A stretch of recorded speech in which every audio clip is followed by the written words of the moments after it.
Привет всем, welcome to this new video. This is the continuing part of the LKW tanker. We aren't going to be doing a full build, instead I'm just going to show you the highlights of the kit itself. And I'm going to show you a way in which it can be constructed in a method that will allow you to paint it in an efficient manner with the least amount of trouble, the least amount of masking. Just showing you off here that the side panels can all be removed.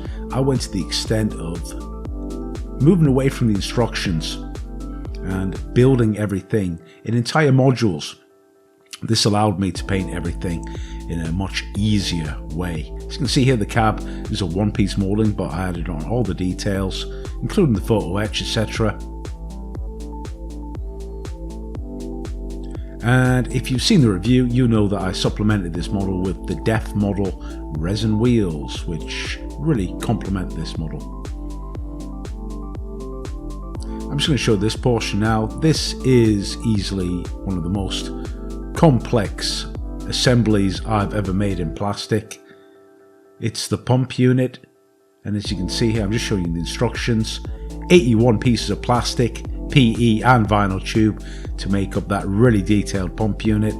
Of course, how do we paint that? That's what I'll provide an answer to in this video. This is the cargo bed with the fuel tanks, and as you can see, I've attached everything onto it at this stage. Obviously it's not fixed to the chassis itself, but this has all the underneath details like these fuel tank holders, the fenders, some support boxes, and there's even tie down chains for the tanks that have been super glued into place.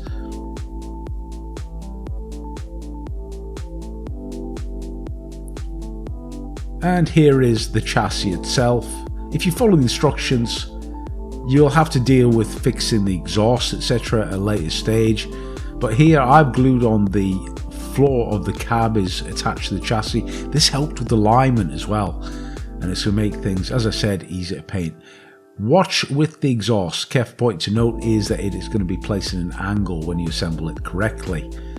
Here are some of the loose assemblies that are going to be painted separately from the bulk of the model.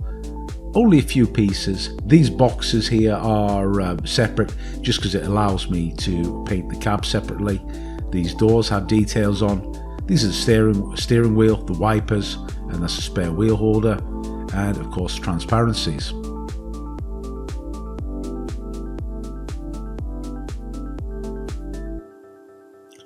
Let's start off with priming the model. Using my favourite 1500 Servicer Black. The idea here, of course, is to provide shading into the dark recessed areas of the model.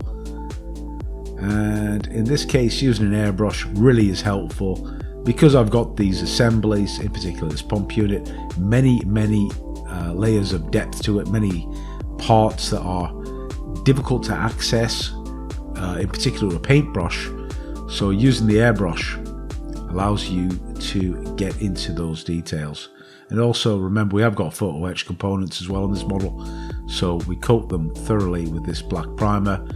It provides an overall coating on the model. I'm just showing you here, I masked off the fuel drum reels to aid the painting, and also in a section of the cab. The resin wheels also received that black primer, and at this stage now we're painting up the seats. I used an earth colour to depict the fabric from what I saw in my references there.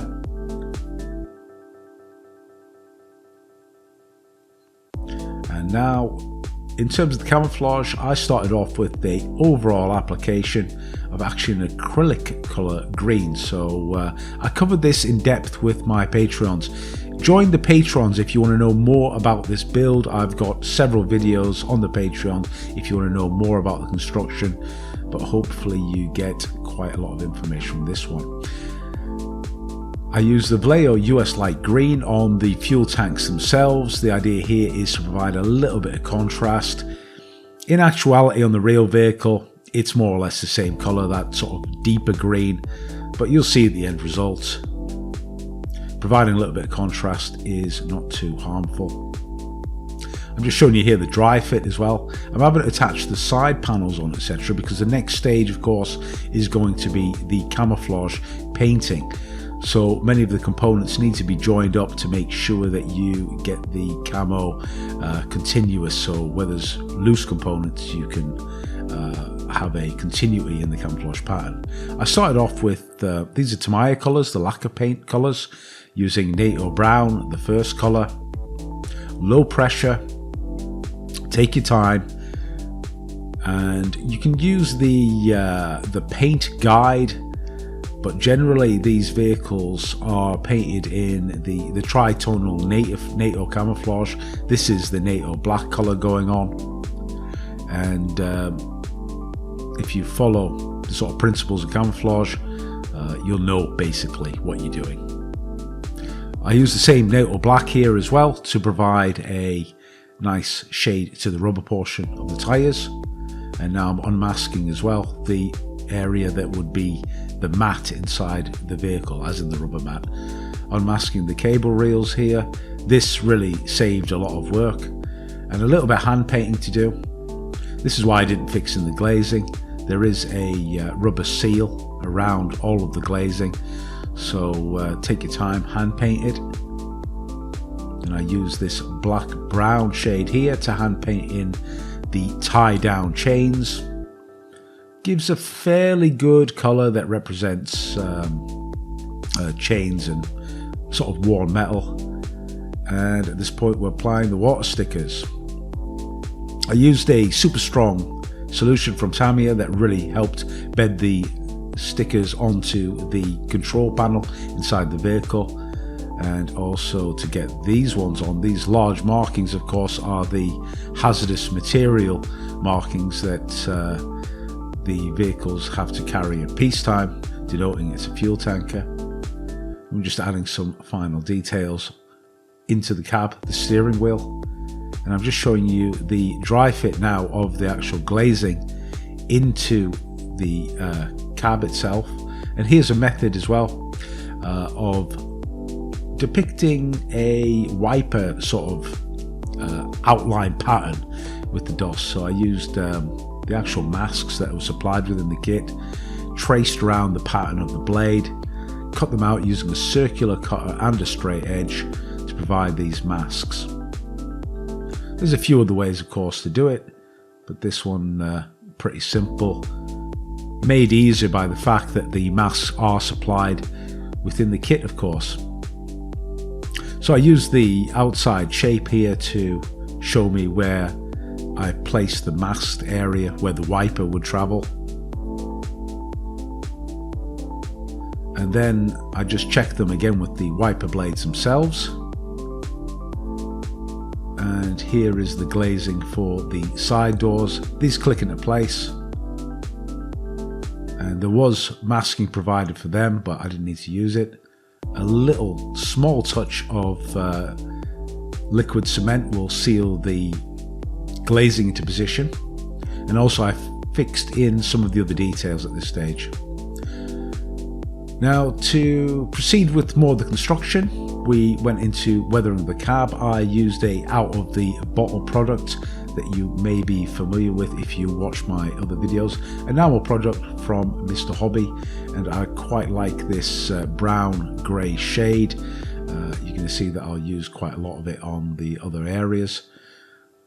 So we applied it within the inside of that cab body itself, on the floor mat, everywhere basically, and more so we applied the base weathering to the underneath the chassis.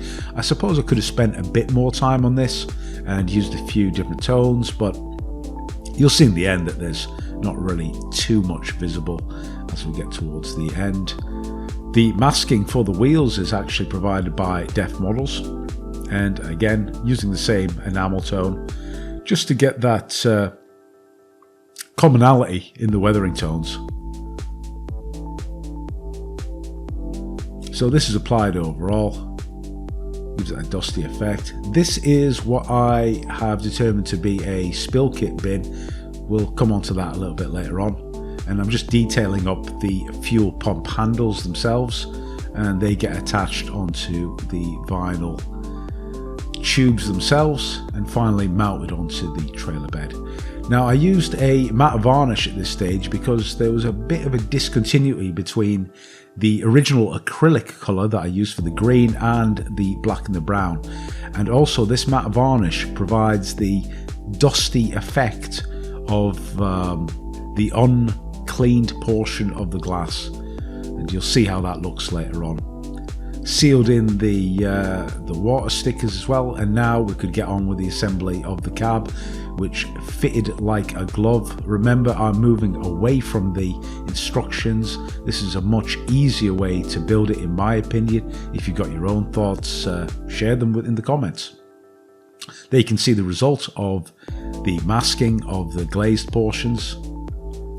And now we're assembling some further details. This is the spare wheel holder, and a little bit more hand painting to do now. These are the indicator lighting, and I actually used a yellow as a base color prior to applying the yellow orange. The yellow was used just because of the underlying dark tones. It's just easier if you lie down a white or a yellow and then coat your clear reds on top. A fantastic amount of detail is provided in this kit out of the box, as you'll see. I decided to dot in the dials for the control gauges and the pump. Just a bit of hand painting. This is the convoy marker light, very distinctive Bundeswehr feature. And now we're moving towards final assembly of the vehicle. More and more of it coming together. Just pointing out here, I used 2-part epoxy to fix the resin wheels in place. Just gave me a little bit more working time. And there's no silver stickers provided for the mirrors, so in this case I'm making my own, just tracing out the shape, transferring it onto this silver or chrome paper, and they get stuck on using the white glue. You can see I beveled the edges there. It makes them look a little bit better. There's a few other ways to do that, of course.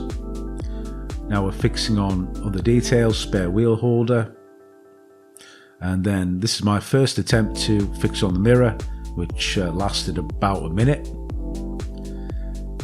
Let's start off with the weathering properly, and I'm using a oil paint, a grey colour in this case, with normal enamel thinner, or you can use turpentine, white spirit, all very similar.